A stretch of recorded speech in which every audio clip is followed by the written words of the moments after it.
chapter 8 of GOLDRATT'S The Goal.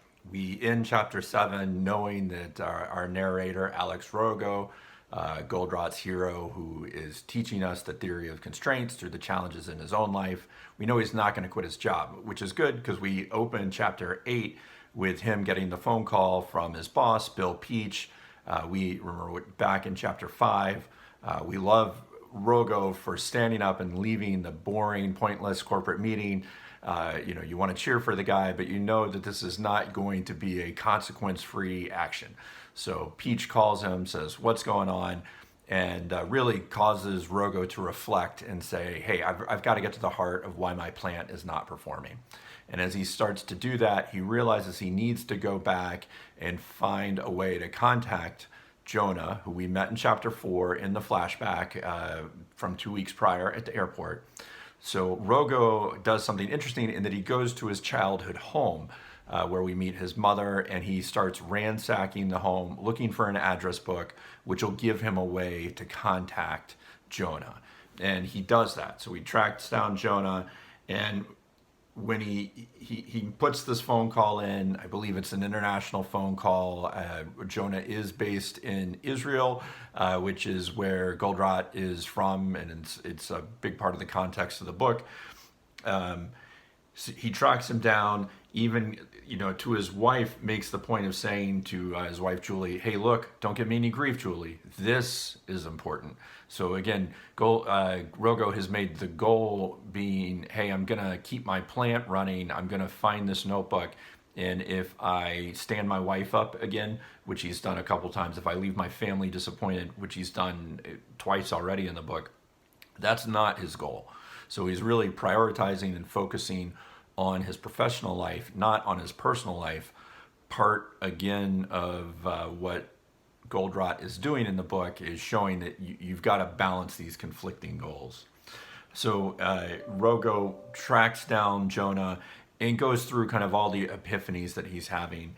And Jonah loves the 3 metrics that we had seen Rogo go through as plant controller Lou 2 chapters ago in chapter 6. And he further describes them as their names are throughput, inventory, and operational expense. So throughput, inventory, operational expense are the keys. He loves that Jonah loves that Rogo has come to this epiphany that the goal of a manufacturing organization is to make money, and everything else that we do is a means to achieve the goal. And Jonah's wisdom as he's talking with Rogo, he describes the 3 characteristics, and he says throughput is the rate at which the system generates money through sales. The closest accounting concept is cash conversion cycle, something all of us who've worked in manufacturing know you have to pay attention to. This metric does wonders in helping a company understand the rate at which a customer request is turned into profit. And Jonah has another comment here. He says, everything you manage in your plant is covered by those 3 measurements. Again, those 3 measurements: throughput, inventory, operational expense. And he repeats this other kind of real maxim of theory of constraints. He says, we are not concerned with local optimums. So we're going to see that a lot in the next chapter, that just because Alex has a part of his plant that's really effective or has really high throughput, it doesn't matter if it doesn't lead towards creating a payment stream that a customer can purchase. And if you have a really efficient part of your organization, but it doesn't help the whole organization, that's a local optimum, right? It's like if you go for a hike and you climb to the top of a small hill, it's not the tallest hill around.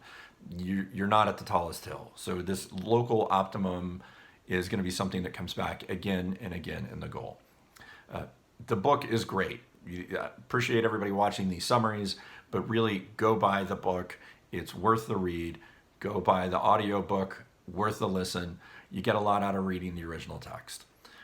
The book only gets better. You're going to have a better day. You're going to have a great week ahead of you, a great life ahead of you, the more you adopt a theory of constraints and use it in your day-to-day life.